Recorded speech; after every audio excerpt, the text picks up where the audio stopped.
So it's 1.19 of Irodov, a point traverse half a circle of radius r, 160 centimeter during time interval tau is equals to 10 seconds.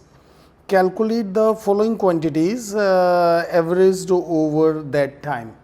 So number one, the mean velocity, the modulus of mean velocity, and the modulus of mean vector of the total acceleration if the point move with constant tangential acceleration. ये वाला सवाल अभी छोड़ देंगे point number C का, क्योंकि ये circular motion का सवाल है.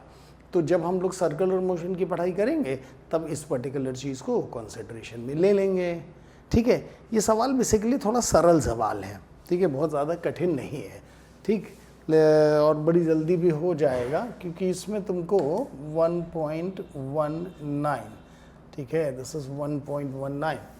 और ये क्या हुआ, सो आपने बोला ये देखिए, let us suppose this is a circle. ठीक है, अब आपसे बोला क्या गया कि रेडियस कितनी है, 160 सेंटीमीटर. तो आपने लिखा r is equals to 160 centimetres.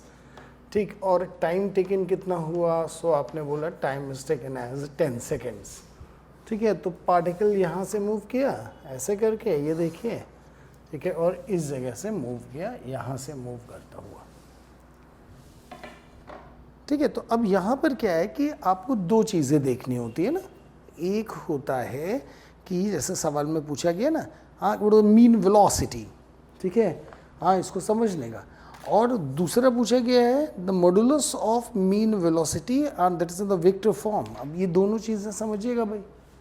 देखिए, जब वेक्टर पार्टिकल ने चला तो कहाँ से कहाँ तक चला, तो आपने बोला सर ये गया, ये देखिए और ये देखिए. ठीक है भाई, तो बोला ठीक है. अब ये क्या चीज़ आई, तो आपने बोला कि भाई यहाँ पर दो चीज़ हैं. तो एक चीज़ का हो गया what is total distance travelled by the body. तो पहली चीज़ तो ये आ गई. ठीक है, and second is the most important thing, तो what is the total displacement. दो अलग चीज़ है. ठीक है, तो यहाँ पर क्या आया, तो मैं आपको दोनों भी बताता हूँ एक एक करके. डिस्प्लेसमेंट, ठीक है, what is the total displacement. तो one is a total distance, other one is a total displacement. ठीक है, अब देखिए भाई, सबसे पहले ये चीज़ कैलकुलेट करने के लिए आपको ओरिजिन डिज़ाइन करना होता है. तो आपने बोला ये लीजिए भाई साहब, ये ओरिजिन हो गया. ठीक है, ये वाला पॉइंट कितना हो गया, 0,0. ठीक है, ये वाला पॉइंट कितना हो गया, तो इसका रेडियस माना है, तो let us suppose that is r,0. और इसको देखिएगा, ये वाला पॉइंट कितना हुआ, -r,0. So that is r,0 और ये वाला पॉइंट इज -r,0. ठीक है, बोला ठीक बात. अब आपसे पूछा गया कि पहले चलते टोटल डिस्टेंस कितना आया. तो सर्कल अगर पूरा कंप्लीट करता है सर्कमफरेंस, और अगर इसकी रेडियस है r, तो ये कितना हो जाता है, सो आपने बोला दैट इज 2πr. ठीक है, दैट इज इट. ठीक है, अब आधा घूमा यहाँ से लेकर यहाँ तक, तो कितना हो गया, πr. तो अगर हम आपसे बोलें कि भाई what about the total distance travelled by the body, तो दैट इज πr. तो यहाँ पे लिखा जाए, सो दैट इज πr. तो अब अगर आपसे पूछा जाएगा कि भाई what is the average speed.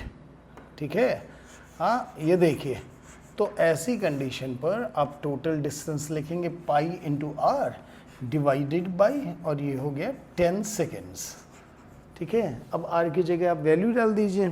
ठीक, तो ये आपके सामने हो जाएगा पाई मल्टीप्लाइड बाई ये 160 divided by 10 seconds. So that is a, this is in metres and this is second. और जब आपसे ये पूछा गया कि भाई वेलोसिटी निकालिए, तो अब बस देखिएगा वेलोसिटी क्या होता है. अगर आपसे बोले भाई what is the total displacement vector, तो जैसा आपको पढ़ाया गया, हाँ, कि what is the total displacement, तो आपका जवाब क्या आएगा, final position vector minus of initial position vector. ठीक है, अब ये बताओ यहाँ पर पहुँचा तो फाइनल पोजीशन क्या हुई, तो आपने कहा ओरिजिन के रिस्पेक्ट पे लिखेंगे, वेक्टर फॉर्म में लिखेंगे minus of ri plus of 0j, this is the final position. Initial position क्या हुई, तो बोला ri प्लस ऑफ 0j। तो बोले ठीक बात। अब क्या हुआ, सो आपने बोला फाइनल में से इनिशियल आपको सेपरेट करना, तो कितना हो गया minus of 2r that is in I direction plus of 0j। अब अगर आप टोटल लिखोगे कि भाई व्हाट इज द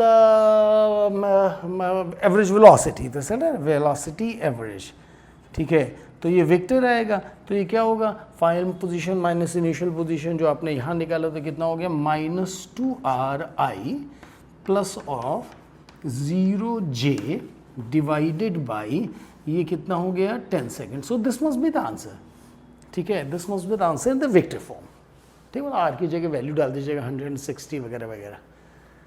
अब होता क्या कि ये वाली चीज़ गायब हो जाती है और इसको यहाँ से, अब इसका खाली मैग्नीट्यूड पूछा जाएगा तो केवल यही तो बचेगा, तो अब माइनस ऑफ 2 × 60 डिवाइडेड बाई 10, ठीक है, और ये चीज़ ऐसे आती है तो आदमी का उनको दिमाग घूम जाता है। तो ध्यान रखिएगा कि जब जो कोई क्वांटिटी, मतलब मेरे कैलकुलेशन के हिसाब से आपको सवाल में पूछा जाए कि भाई साहब what is the average velocity, तो आपका ये आंसर इसी फॉर्म में लिखा हुआ आना चाहिए। जब इसी फॉर्म में लिखा हुआ आता है, ठीक है, तो आपको लगेगा कि हाँ आपसे गलती क्या हो रही है कि ये प्लस लेना है, ये माइनस लेना वगैरह। अब इस फॉर्मेट में लिखा है नहीं, वो आंसर आ गया -100, और समझ में नहीं आता साला माइनस किस काहे की वजह से, प्लस काहे की वजह से। और मेरा इसमें केवल एक ही सवाल रहता है कि आप वेक्टर पढ़ते काहे के लिए हो, अगर आपको वेक्टर का यूज़ नहीं करना है तो ठीक भाई, आपने फाइनल पोजीशन ली, इनिशियल पोजीशन ली, तो फाइनल पोजीशन इनिशियल पोजीशन किसके हिसाब से लेते हो, ओरिजिन के हिसाब से लेते हो कि नहीं लेते हो, तो पहले ओरिजिन डिज़ाइन होना चाहिए। अब ओरिजिन आपने डिफाइन नहीं किया, सवाल लगाना शुरू कर दिया, तो ये सब बातें प्रोफेसर को मालूम रहते हैं और इसीलिए सारे सवाल एडवांस में आते हैं। अब जिनको टू द पॉइंट सवाल आते हैं वो सीधे कर लेते हैं, और जिनको टेढ़ा मेढ़ा रास्ता निकालते हैं, ठीक है, फिर वो बोलते हैं कि पेपर लेंदी है। तो हमको उसका ध्यान अभी से रखना पड़ेगा। हाँ, लंबा रास्ता हमको ट्रेवल करना है तो बेसिक प्रिंसिपल्स का वायलेशन नहीं होना चाहिए, दैट इज़ द पॉइंट। बताइए, इतनी बात समझ आया? तो पहले इतना काम करिए।